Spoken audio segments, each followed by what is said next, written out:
Welcome to Insectech's Ethical Hacking course videos, module Social Engineering.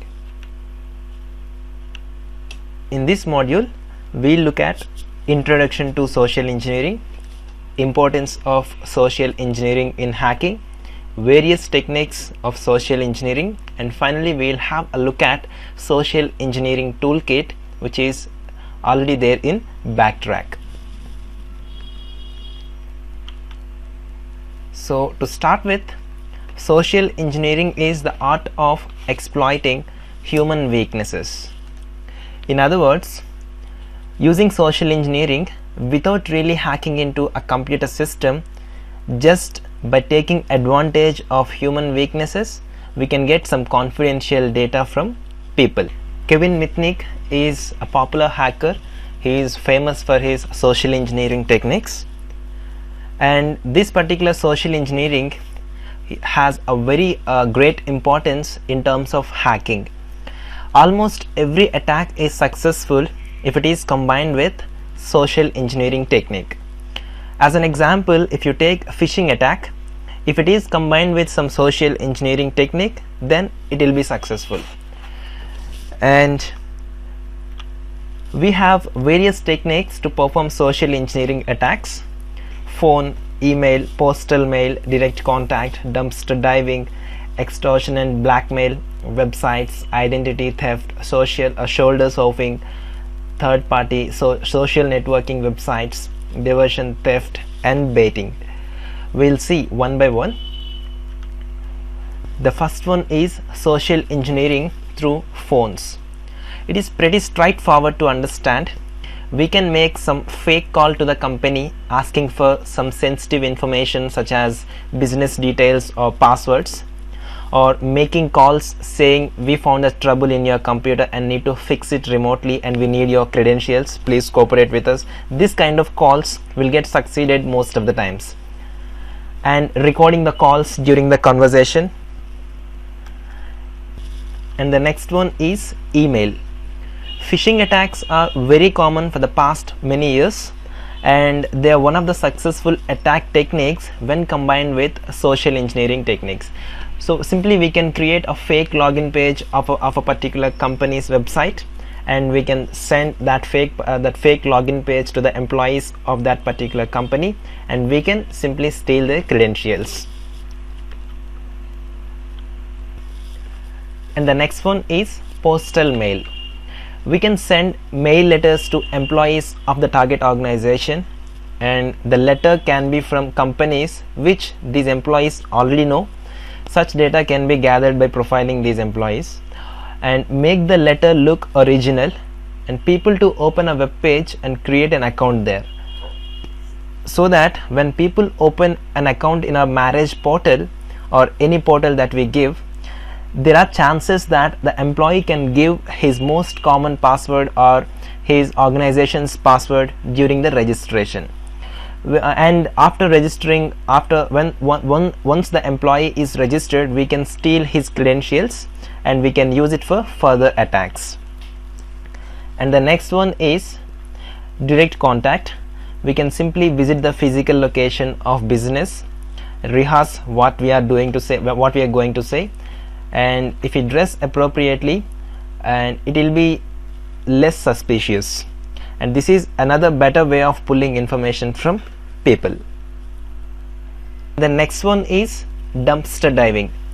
The term dumpster diving is used to describe the act of searching disposal areas for information that has not been properly destroyed.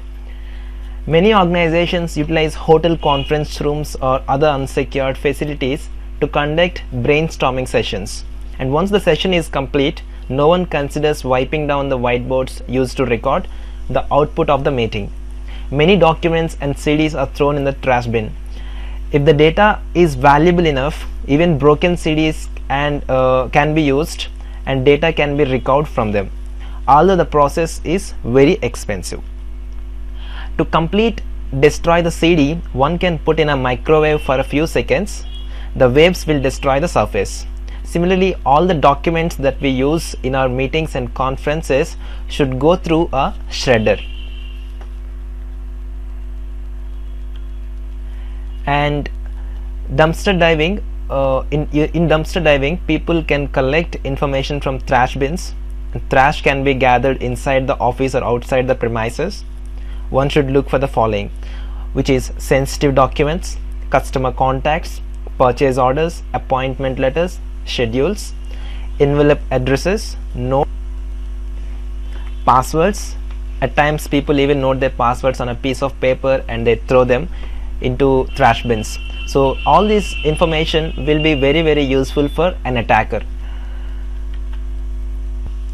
And the next one is blackmailing. We can attempt blackmail and extortion for social engineering. We need to do it only if you are authorized under a contract, and this type of approach can cause serious legal issues if not managed properly, and the management should be aware of all actions and steps.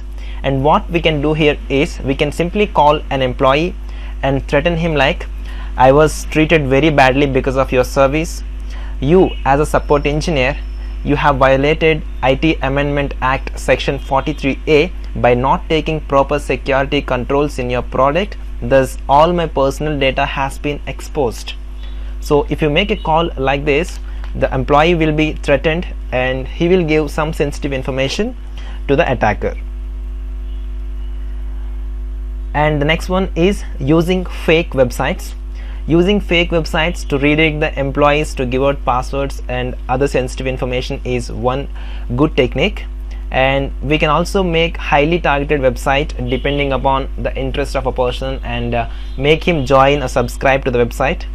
Chances are the person will have the same password on all of his account, personal and corporate, as the one using which he registered on our website, which we have discussed earlier.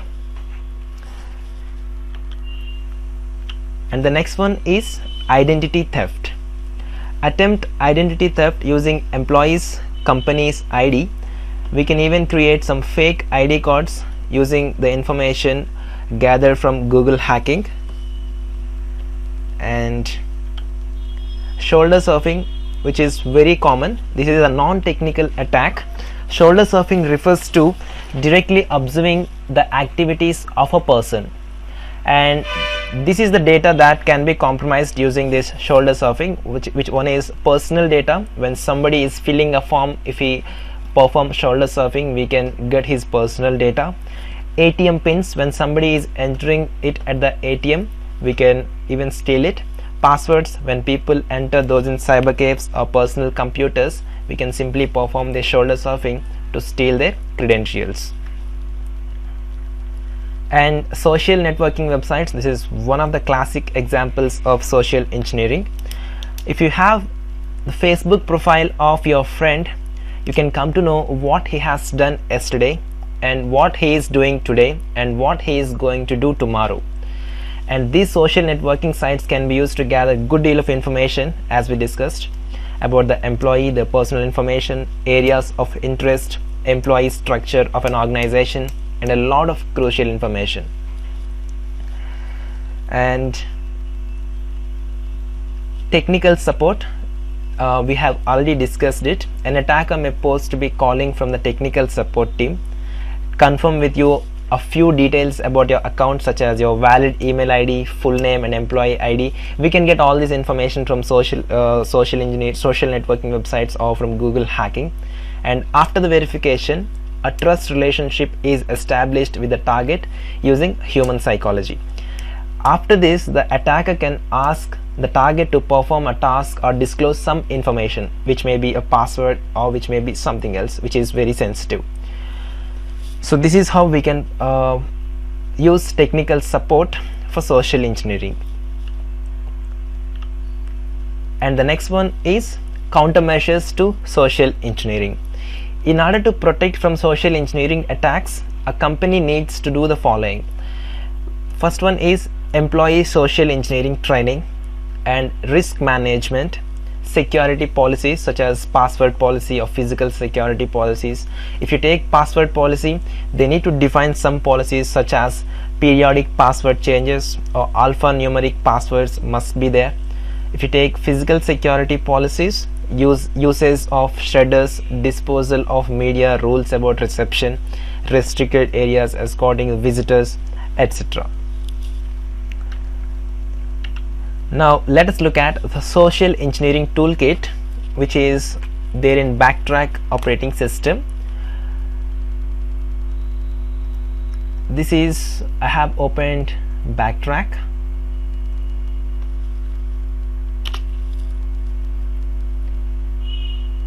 and I'm just going to launch my Backtrack operating system.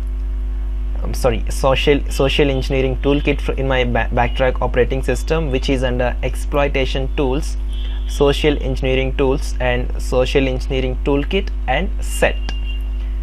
So I have launched, and I'm just going to perform a simple phishing attack with this particular social engineering toolkit. And for this, I'm just going to type ifconfig for my IP address.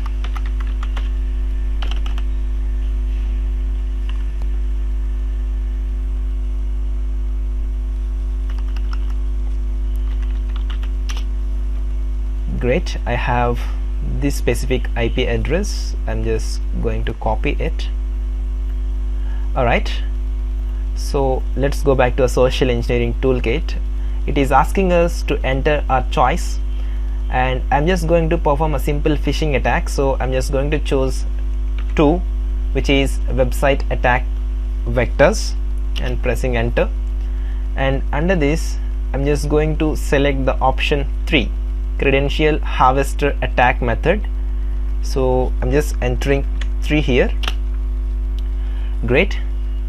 In this, some predefined web templates will be there in social engineering toolkit, so I'm just going to use them. So press enter, press enter 1 and press enter, and it is showing a message: email harvester will allow you to utilize the clone capabilities within set to harvest credentials or parameters from a website, as well as place them into a report.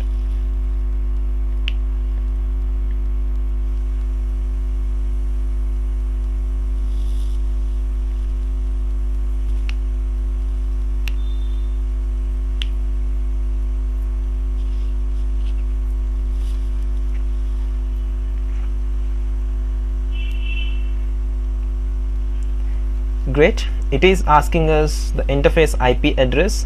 Let's paste it, which we have already copied. Great, and just pressing enter, and enter the one to use. I'm going to use Gmail, so I have just entered 2, and you can see cloning the website, and it has provided a link 192.168.56.101, and it is showing a message. The best way to use this attack is if username and password form fields are available. So yes, we have form fields are available because we are using Gmail. So I'm just pressing enter, and it is saying social engineering toolkit credential harvester attack. Credential harvester is running on port 80, and information will be displayed to you as it arrives below. So let's give this particular link to the victim. The link is 192.168.101. So let's open that.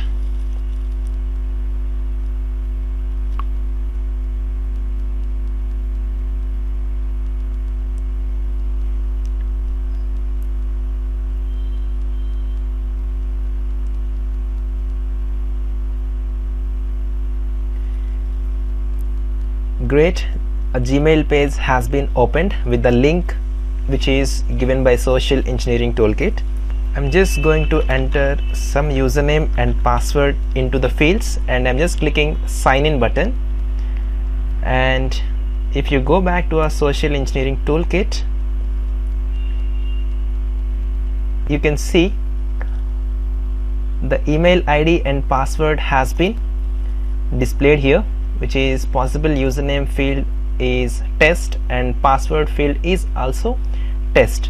So this is how we can perform social phishing attacks using social engineering toolkit, which is already available in Backtrack operating system. Let me go back to my presentation.